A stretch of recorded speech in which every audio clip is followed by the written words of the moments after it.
कपा मिल रे भयावह अग्निकांड जलीगला 2 कोटी अधिक टंकार तुला।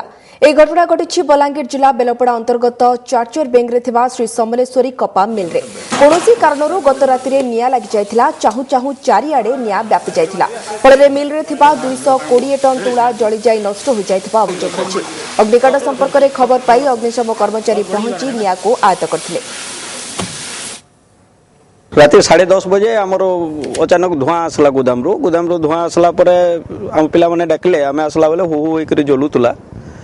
तापर आम फायर ब्रिगेड के खबर देनु से भी आसले आम कंट्रोल करनु से ये करी किंतु आम लास्ट रे देखनु जे आमर 1250 खंडे बेल पुड़ी जाइए पूरा गोदाम लिहाई तो क्या लगला जना नहीं पड़बार लगे 220 टन्स आमर पुड़ी जाइए जेने कि 2.5 करोड़ पाखापाखि तार मूल्य केमती लागला तो आम कही पारू ना। आमको 10:45 साढ़े इनके खबर आसिक डाकी कर नेले आम गला बेला भयंकर निया जलुचे से आम सांग सांग गाड़ी पिट कर तार ऊपर पानी पका आरंभ कलु।